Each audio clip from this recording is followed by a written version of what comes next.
Abdulaziz, salam alaikum. Are you here? Sheikh Abdulaziz, salam alaikum. Sheikh Abdulaziz, alaikum salam. No, Bismillah, we'll be starting. Can you just give us a short recitation before we start our Tajweed classes? Okay. أعوذ بالله من الشيطان الرجيم. بسم الله الرحمن الرحيم. يا أيها الذين آمنوا إن كثيرا من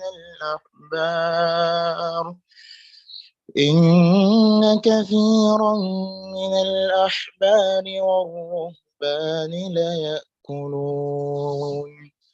ليأكلون أموال الناس بالباطل ويصدون عن سبيل الله والذين يكنزون الذهب والفضة ولا ينفقونها في سبيل الله فبشرهم بعذاب أليم يوم يحمى عليها في نار جهنم فتكوى بها جباههم وجنوبهم وظهورهم هذا ما كنزتم لأنفسكم فذوقوا ما كنتم تكنزون. Okay. Oh, how sorry I had to interrupt you. Barakallahu feekum. Thank you so much for the marvelous recitation. So without wasting much of our time, we're going straight to the point. So we promised to start our Tajweed classes, and we'll be starting our Tajweed classes, inshallah, with a presentation I created for the classes. And about the Tajweed classes, this set of slides that we're using for our Tajweed classes, I'm just writing it, like I don't have everything on ground. So I can share the link to you after the class if you need it. I can share it on request. It's we admit that like if you want to use it for any other purpose, you can use it, but like so far you don't remove the logo, it's fine, inshallah. So we'll be starting with the first part of the slides. It says what is Tajweed, of course, because the topic that we're treating today is Tajweed, and we are just doing more of the introductory class because this is the first Tajweed class that we're having. And wait, I want to ask, am I audible? Yeah, you're audible, yeah. Yes, Okay. you are. Okay, so like because this is the first Tajweed class that we're having, so we'll be doing more of introductory and explanation of what Tajweed is and like the basic rules in Tajweed for a start. So what is Tajweed what is Tajweed? So in simple words, Tajweed is coming with good, like being close to perfection. That's what Tajweed means. And in detail, like in the terminological meaning, it is a science. What is Tajweed? Tajweed is a science with which we know how to give every alphabet its right and what it deserves in terms of attributes, elongation, and so on. So Tajweed is one that tells us, oh, this is the science of reading Quran. Like this is how Quran is read. Like this, like you want to get close to perfection in the recitation of the Quran. The science with which you learn how to get close to the perfection in the recitation of the Quran is what is referred to as Tajweed. And Tajweed is what? It is a science that guides you to know how to recite the Quran perfectly. I think we said that just now. So what is the goal of Tajweed? Like, what does Tajweed want to achieve? Do you understand? So the goal of Tajweed is to reach the limit of perfection in the recitation and articulation of the Book of Allah, like is what revealed to Prophet Muhammad sallallahu alaihi wasallam. So we are learning Tajweed, like the reason why we're learning Tajweed, what we intend to achieve, like what Tajweed has come to like make firm. So the goal of Tajweed is what?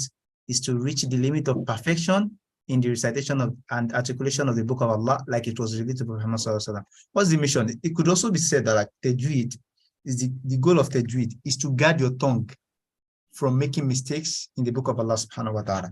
I would have loved to give examples, but because of my audience, like you guys don't really know much of Arabic, I would love to give you like some like examples of like mistakes in the Quran. Why some people will make Tajweed mistakes in Quran, and some of these mistakes can translate to change in meaning, that sometimes even translate to opposite of what the verse is actually saying. So sometimes you see some people reciting without tajweed, making some mistake, reciting ha with ha, hence changing the meaning of the word, and hence meaning something different from what is actually intended. So to avoid all of this, to avoid all of this, it's best that you learn tajweed so that you recite the Quran as perfect as possible. And for students, you guys already like have asatis and they correct your like pronunciation. They listen to you already, so that's fine. So now you want to know the theoretical part of it. That's the goal of this course. So this course is not teaching you that this is how to pronounce ha, all of these things, or like this is the idhar. No, of course, we want to tell you what idhar is. We want to explain idhar to you. We want to explain all of these things to you. But we are not correcting your recitation here because like your stars already does that. What we are doing in this class is to teach you the theoretical aspect of tajweed, such that when you're reading something, you know, oh, this is the rule, this is why it is wrong, this is why this is this, and so on. So what's the Sharia ruling on tajweed? It's very important that every student of tajweed knows the Sharia ruling on the knowledge of tajweed. There's no doubt that the position of tajweed in Sharia is fard kifaya. What is fard kifaya? Fard kifaya is a kind of like compulsion in Sharia. That means that, okay, this thing is compulsory, but not compulsory for everyone. Okay? So fard kifaya is saying this is compulsory, but it's compulsory for, if some people are doing it, others are free. Do you understand what I'm saying? So it means so far there are a group of people that are still learning tajweed. Those that don't learn it, like it's not compulsory upon them anymore. Do you understand? But the implementation of tajweed for someone that already knows tajweed, fardu ain, is compulsory. Do you understand? It's compulsory. So if it means if you know tajweed and you don't recite Quran with tajweed, then that's a sin on you. Do you understand? But if you don't know tajweed and you've not learned it, what did you say? What did you say? Okay, so the knowledge of implementing tajweed after you've learned tajweed is fardu ain, is compulsory upon every Muslim. So the next one, what are the rules of istiaadha and basmalah? So today we'll be taking two things. We'll be doing the rules of istiaadha and basmalah and the rule of joining two surahs. So because I said it's introductory class, we're not going into specifics. In the next class, we'll go to like ahkam nun sakna tamim, inshallah. But for now, let's just do the rules of istiaadha and basmalah. So if a reciter wants to recite, he wants to start with what? Istiaadha and basmalah and a new surah. What is istiaadha? Istiaadha is a'udhu billahi minash shaitanir rajim. What is basmalah? Basmalah is bismillahir rahmanir rahim and the surah. So it means if I have like, I want to say a'udhu billahi minash shaitanir rajim, bismillahir rahmanir rahim, and I want to read the surah, for example, qul a'udhu bi rabbil falaq. Okay, so how can I do this? How many possibilities are there? So there are 4 possibilities.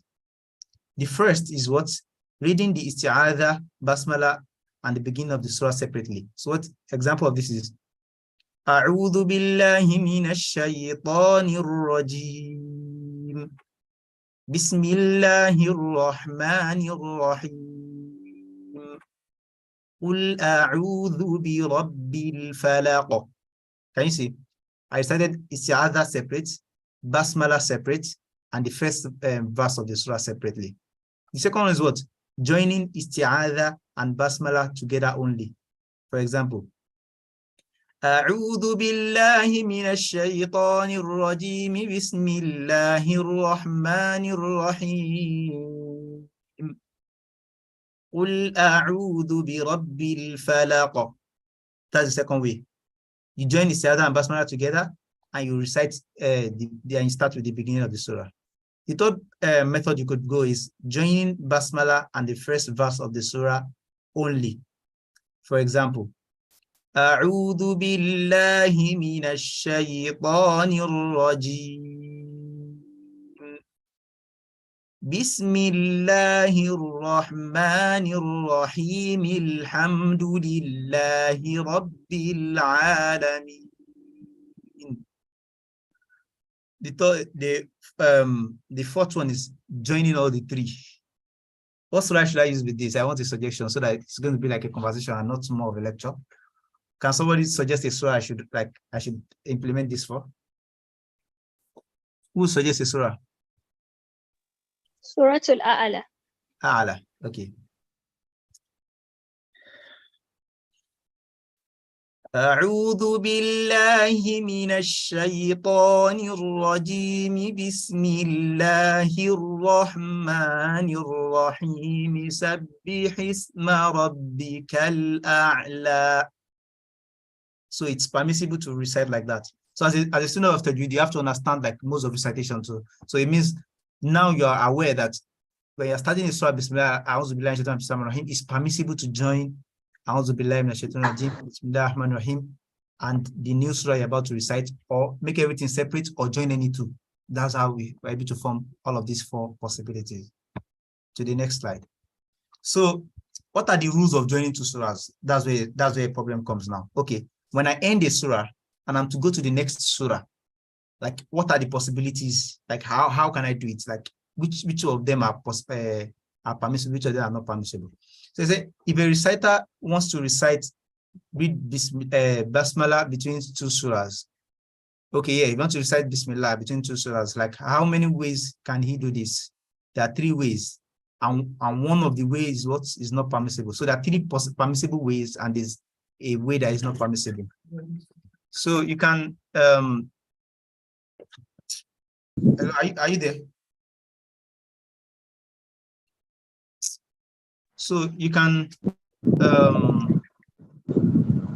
reading the last verse of the previous surah and basmalah and the beginning of the new surah separately. So it means you are reading the last verse of the previous surah, you are reading Bismillah and the beginning of the new surah separately.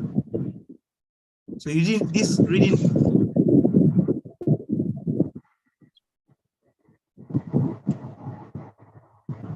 Okay, so for example, if you want to end surah to, I'm coming, a minute.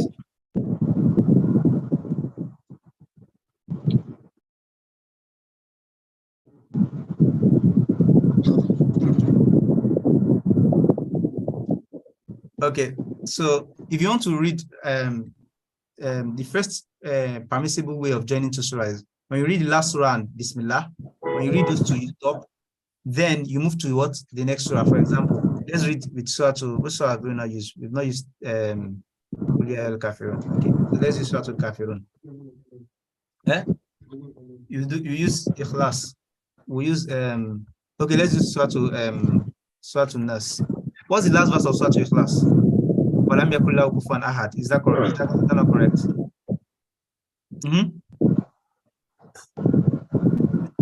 Is anybody following me? Hello, are you guys there?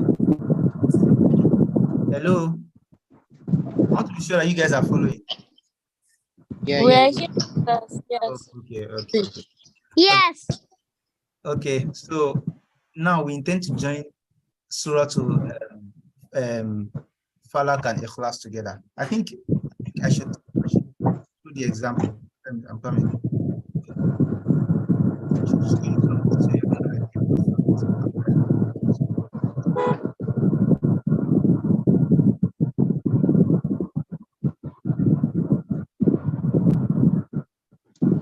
Look at the last verse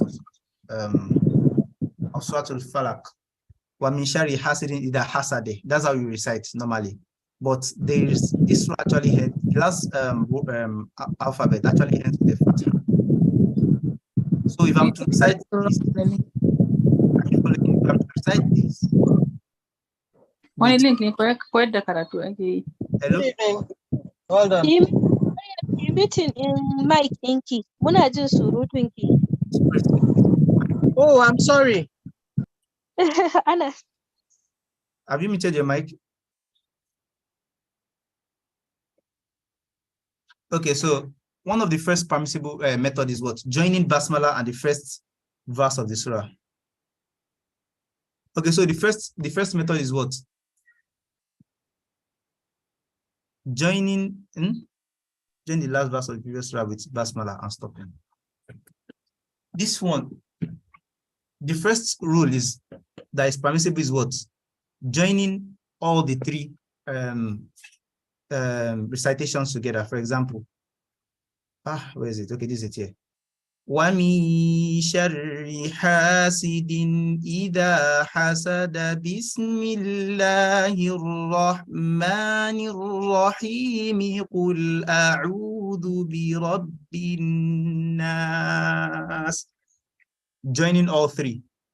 So you read the last verse with the haraka on the last alphabet, because normally when you're reading with aridus or whatever, like you stop on the last this thing with sukun, but you don't, when you are to join, you call this fatha that is here. So it's like وَمِن شَرِّ حَاسِدٍ إِذَا حَسَدَ بِسْمِ اللَّهِ الرَّحْمَنِ الرَّحِيمِ قُلْ أَعُوذُ بِرَبِّ النَّاسِ. So that's the first way that is permissible. What's the second permissible method? The second permissible method is that you break everything. So you read everything separately. For example, وَمِن شَرِّ حَاسِدٍ إِذَا حَسَدَ بِسْمِ اللَّهِ الرَّحْمَنِ الرَّحِيمِ قُلْ أَعُوذُ بِرَبِّ النَّاسِ. That's the second way. The first way we recited all the three together. The second way we recited them everything separately. The third way, وَمِن شَرِّ حَاسِدٍ إِذَا حَسَدَ بِسْمِ اللَّهِ الرَّحْمَنِ الرَّحِيمِ قُلْ أَعُوذُ بِرَبِّ النَّاسِ. The third way, we recited the end of the surah, we stopped, then we recited Bismillahir Rahmanir Rahim, and we followed it by what? By the beginning of the surah. Now, which of the ways is not permissible? Let's go back to the slide before I say it. So which of the ways did we say is not permissible? This, joining the last verse of the previous surah with basmalah, then stopping. So the impermissible way is saying وَمِن شَرِّ حَاسِدٍ إِذَا حَسَدَ بِسْمِ اللَّهِ الرَّحْمَنِ الرَّحِيمِ and stopping. And why did the scholars of Tajweed say we should not recite like that? The scholars of Tajweed asked us not to recite that because what? So the person that is listening to you might end up assuming that Bismillahir Rahmanir Rahim is part of what? The last, like the end of that surah. So it's imperative for you to either read Bismillah Rahman in the beginning of a surah because it's clearly known everywhere. It's a standard, like surah starts with Bismillah Rahman Rahim. But ending a surah with Bismillah Rahman Rahim can make the listener assume to think that Bismillah Rahman Rahim is the last verse of that surah. And for that reason, it's impermissible for you to read Quran and then when you're ending a surah, you end it and say Bismillah Rahman Rahim and stop and continue. No, it doesn't work that way. So that's going to be like where we are ending today, inshallah. I said I promised to be 20 to 30 minutes. I don't know if I've spent more than that, but I promised to make it short because like in the next class, inshallah, we'll move into like the rules of Nun Sakina and Tanween, inshallah, in the next class. That'll be next week, inshallah. But for today, let me do a quick recap of what we learned today. Okay, as I said, like this book is actually like what I use majorly is like the interpretation of like the book of Hidayat Mustafid. And when we started, we asked ourselves what is Tajweed, and we explained like in simple word means coming with good, close to perfection, and in detail it means Tajweed is what it is, a science with which you know how we give every alphabet its right and what it deserves in terms of attributes, elongation, and so on. It is a science that guides you to know how to recite the Holy Quran perfectly. So Tajweed, the reason we're learning Tajweed is what? For us to be able to like read the Quran perfectly. What is the goal of Tajweed? The goal of Tajweed is what? Bulugh nihaya. Is for you to reach the limit of perfection in the recitation of and articulation of the book of Allah as it was revealed to Prophet Muhammad sallallahu alaihi wasallam. So the goal of you learning Tajweed is for you to be able to like read Quran perfectly as close to the Prophet sallallahu alaihi wasallam. It could also be said that the goal of Tajweed is guiding your tongue, guarding your tongue, anil khata, from making mistakes fi kitabillahi ta'ala, in the book of Allah subhanahu wa ta'ala. So it's what it's being able to like learning the science that teaches you to like, that saves your tongue for making mistakes from the book of Allah subhanahu wa ta'ala is actually worth it. And we talk about the ruling of Tajweed, saying like it's not compulsory for everybody in the world to learn Tajweed. But once you've learned Tajweed, it is very, very compulsory for you to what? For you to implement it. So it's the ruling of what? Of Sharia on Tajweed is what? Fardu kifaya. When some people are doing it, it's not compulsory on others. If like a certain number of people are doing it, there is no compulsory on others. But once you've learned it, the implementation is what? Is fardu ain, compulsory. And we talked about reading of istiaadha and basmalah. Let us make it an interactive session. Can someone explain like some of the things we talked about earlier about istiaadha and basmalah? Who is willing to go?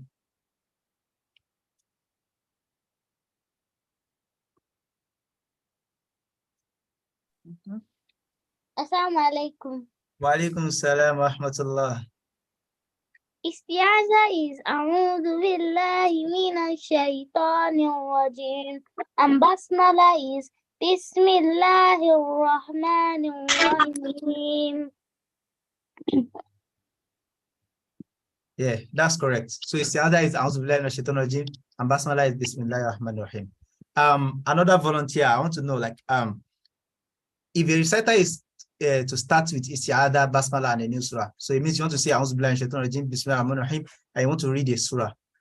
What are the 4 ways? Like, what are the 4 permissible ways of doing it?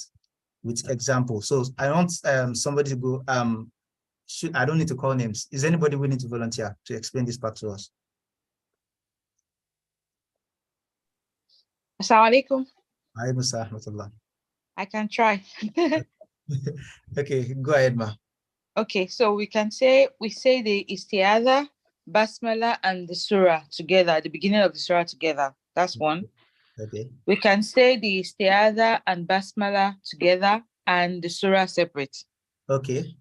We can say istiaadha separate, basmala and the surah together. Okay. And then we can say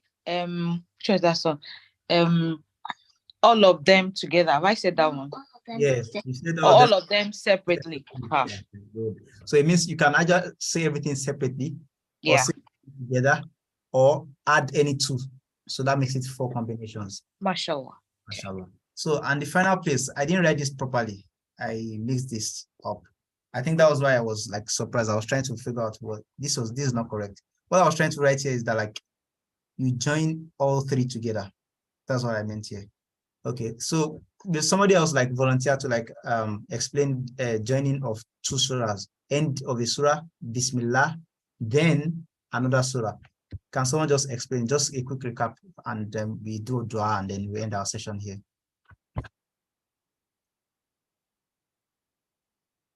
Any volunteer?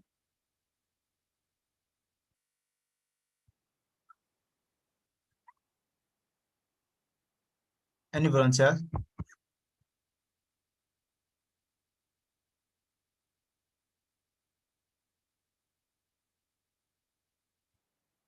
Okay, in the absence of volunteers, let me just explain it again.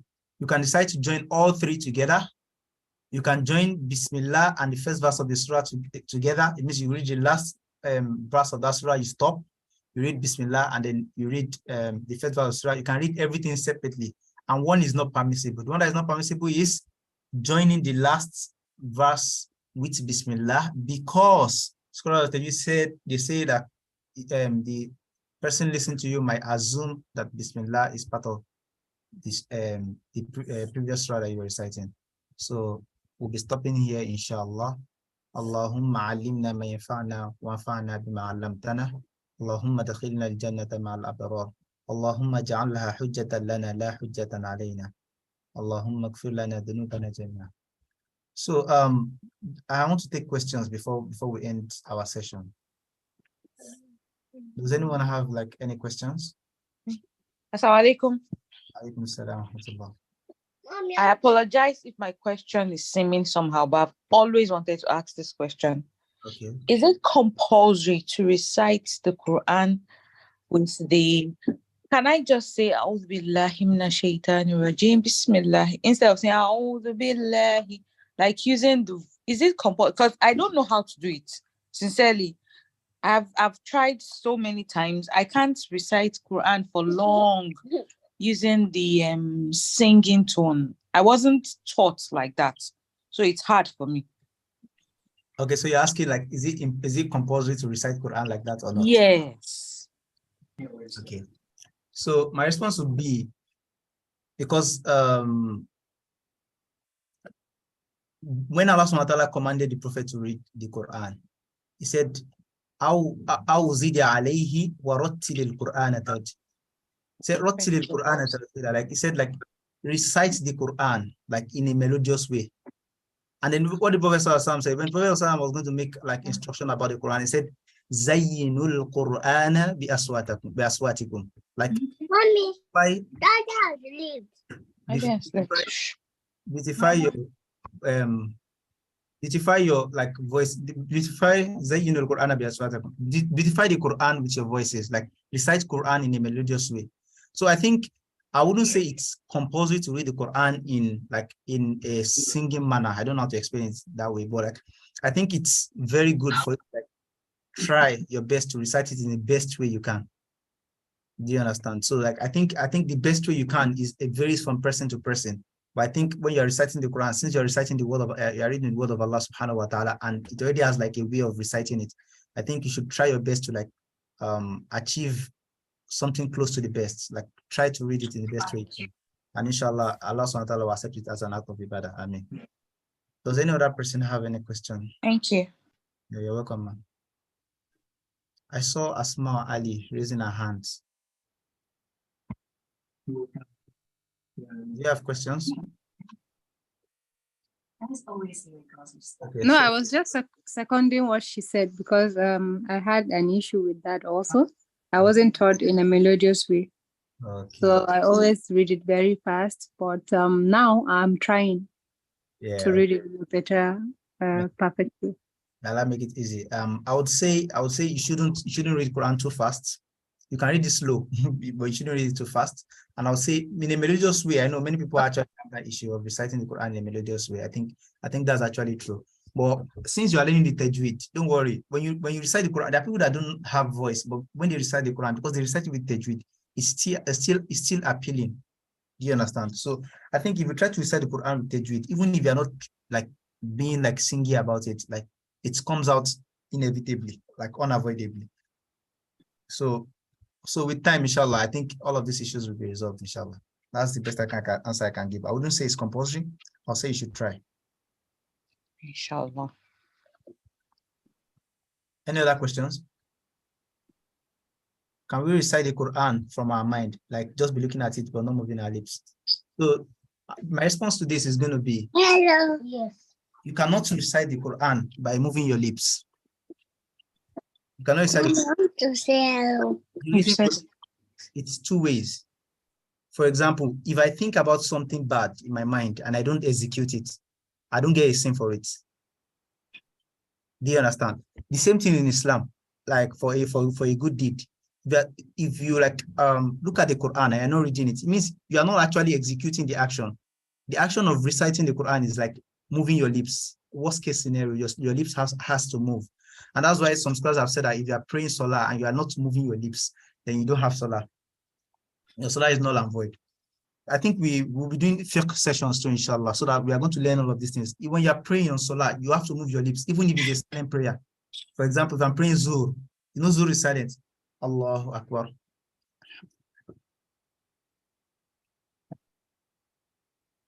You can't hear anything, but I'm moving my lips. So I'm executing the action. It's compulsory. You have to move your lips. So you cannot recite the Quran without moving your lips. I think I've made that clear. So unacceptable for you to recite the Quran without moving your lips. If you do that, you're not reciting the Quran. I hope it's clear. I hope it's clear. Now, so may Allah accept as an hujjah. Yes, it is. Thank you. May Allah subhanahu wa ta'ala accept as an hujjah for us and not against us, inshallah. So alhamdulillah for this session, for the success of this session, we made it short, and we were able to like bring like to you like so many information in a short time, because we know you're all busy, you want to sleep, you want to do so many things. So we'll try to make our Tajweed sessions short, because what we're teaching is not actual Tajweed Amali. No, Tajweed Amali, you already know that your stars is teaching in your class. What we're teaching you is, oh, this is the rule. Oh, let me implement it here. Oh, this is why I do this. It even makes it more interesting and like it entices the journey, puts some kind of source in the journey. So may Allah accept that hujjah for us and not against us. Amen. So salam Ameen. alaikum wa rahmatullahi wa barakatuh. Wa alaikum assalam. This is the end of our session. Salam alaikum. Wa alaikum assalam.